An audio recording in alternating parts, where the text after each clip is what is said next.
আপনারা বাড়ি বাড়ি যে মানুষকে বলবেন যে আমরা হাত জোর করে বলছি পার্থ ভাইকে আরেকটু সামনে আগাতে দাও। পার্থ ভাই মঞ্জু মিয়ার সন্তান। পার্থ ভাই 17 বছরে আওয়ামী লীগের পেটের মধ্যে থেকে 1 টাকার দুর্নীতি করে নাই। আমি যদি আমার পরিবারের সাথে হাত মিলাতাম, আমার এমপি হওয়ার বয়স থাকতো 15 বছর, আমি মন্ত্রী থাকতাম বহু বছর আগে। 17 বছরে আওয়ামী লীগ ও পাট এ পাট করে এত খুঁজে করে যে 1 টাকার দুর্নীতি কোনোদিন খুঁজে পায় নাই। সবসময় আমি বলেছি আল্লাহ তাআলা এক জায়গায় বড় করে। আমার বাবা বলেছিল, আমাকে মনে আছে 111-এর সময়, বাবা তখন অনেক অসুস্থ এবং আমি তখন বয়স অল্প।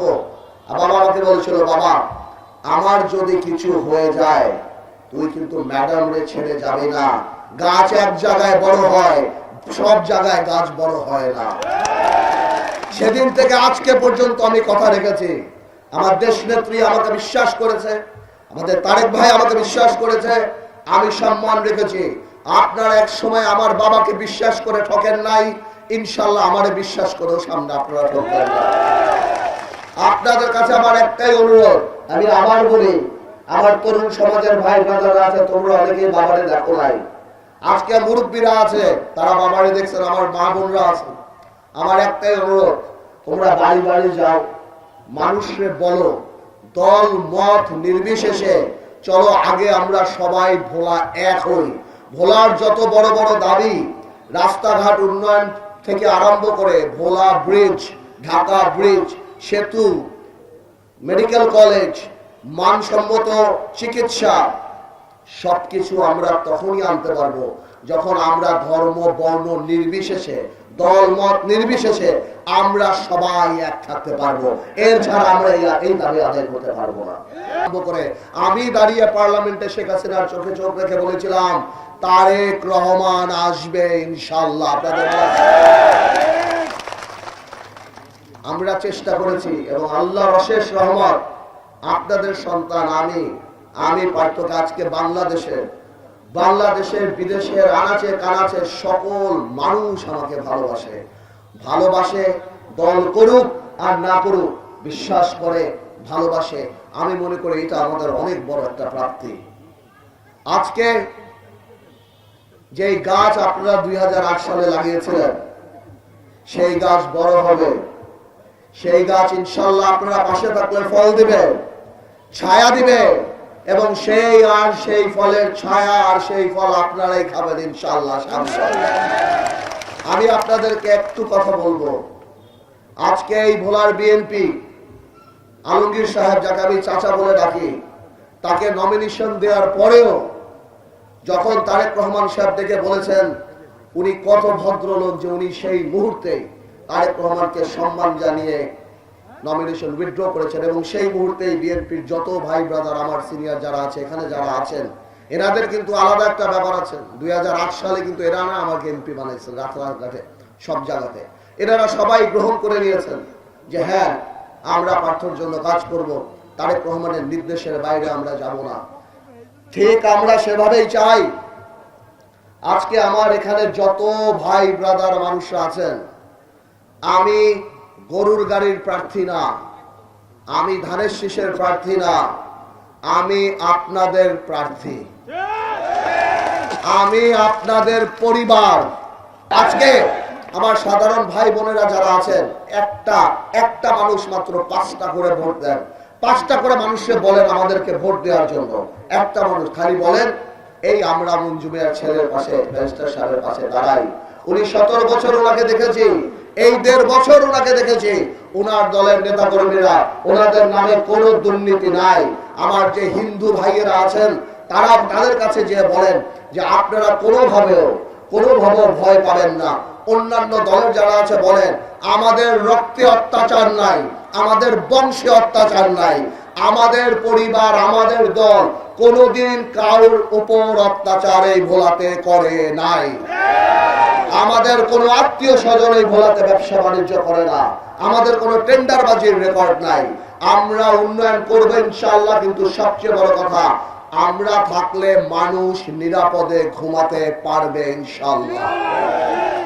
এই কথা আমি আপনাদেরকে দিয়ে যাচ্ছি।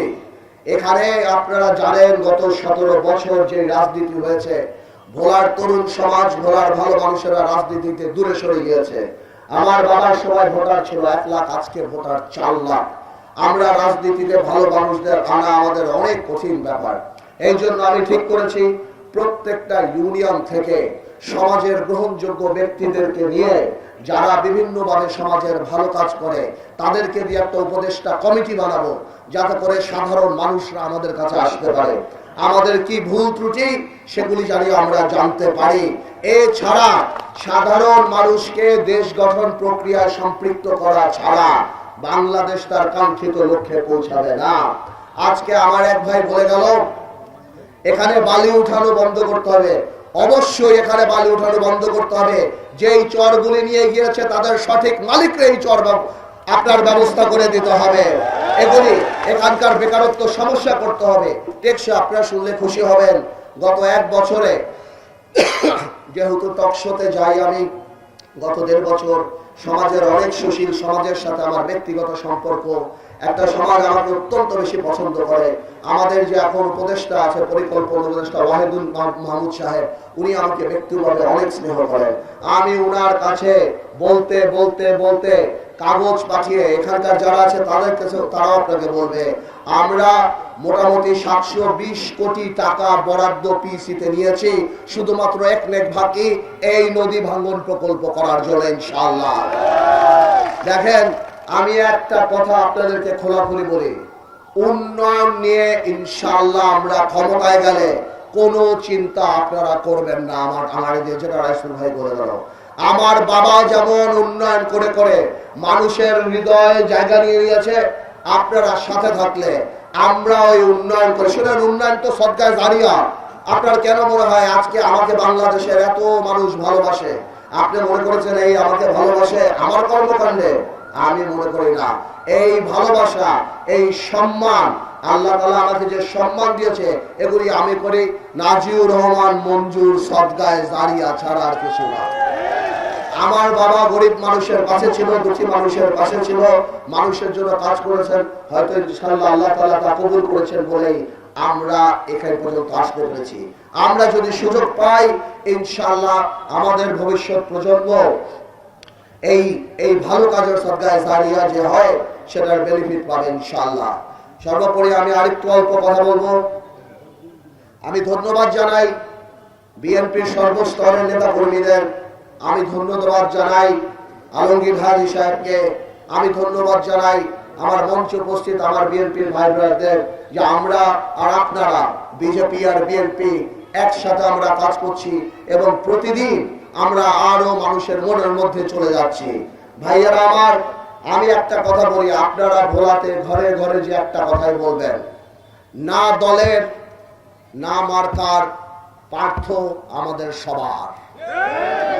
আপনারা বলবেন যে যেই দল করুক, যে যাই করুক, ভোলাকে সামনের দিকে নিয়ে যেতে হলে ব্যারিস্টার আমদালিব রহমান পার্থ ভাইয়ের সাথে থাকতে হবে। ব্যারিস্টার পার্থ ভাই সংসদে আমাদের মনের কথা বলবে, আমাদের দাবির কথা বলবে, এবং উনি থাকলেই আমরা নিরাপদে থাকবো, নিরাপত্তার সাথে থাকবো। আপনাদের অনেক অনেক ধন্যবাদ। মনিউদ্দিন ফখরুদ্দিনের অত্যাচার, বিএনপির উপরে জাতীয়তাবাদী শক্তির উপরে অত্যাচার, ঠিক তখন ভোলার মানুষ আমার পাশে দাঁড়িয়েছিল। দেশনেত্রী বেগম খালেদা যে আমার হাতে ধানের শীষ দিয়েছিল। এই আবার আমরা রাজনৈতিকভাবে দাঁড়িয়ে যাই।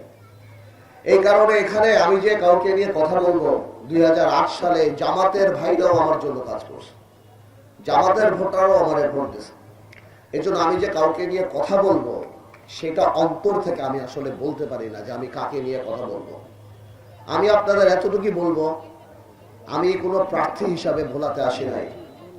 আপনারা ছিলেন 2008-এ, আপনারা ভালো করেই জানতেন তৎকালীন তোফায়েল আহমেদ সাহেব বা আওয়ামী লীগের কেন জানি আমার বাবার প্রতি একটা অ্যালার্জি ছিল। আমাদের বাড়ি পোড়া থেকে আরম্ভ করে ওরা কেন জানি আমার বাবাকে সহ্যই করতে পারতেন না। 10 বছর আমার বাবা আসতে পারে নাই। পরে বিএনপি বিজেপি একসাথে হয়ে আমার বাবা আসছিল। আপনাদের সেই ঘটনা মনে আছে? কত মানুষ সেদিন হত্যা করছে, এখানে যারা বসা তারা কত যুদ্ধ সেদিন করছে আমার বাবাকে আনার জন্য। সেই কেন জানি একটা জিনিস ছিল। এবং পরবর্তীতে বাবার পরে সেই প্রভাব আমার উপরেও পড়ে। 2008 সালের পরে আমাদের কোনো কিছু করতে দেয় না, কোনো ডেভেলপমেন্ট, কোনো উন্নয়ন করতে দেয় না, কিন্তু তা আমাদের থামিয়ে রাখে নাই। 2008 সালে যখন আপনারা আমাকে ভোট দিয়েছিলেন, এরপর থেকে 17 বছর আপনারা আমাকে নিজেই দেখেছেন সংসদে আমি কিভাবে মানুষের পক্ষে দাঁড়িয়েছিলাম, মানুষের অধিকারের পক্ষে দাঁড়িয়েছিলাম, বাংলাদেশের মানুষের পক্ষে দাঁড়িয়েছিলাম। ভোলার এই নদী ভাঙন থেকে আরম্ভ করে, সেই হেফাজত ইসলামের হত্যা থেকে আরম্ভ করে, সেই রানা প্লাজা থেকে আরম্ভ করে, সেই শেয়ার মার্কেট থেকে আরম্ভ করে, সেই দেশনেত্রী খালেদা জিয়ার উপর অত্যাচার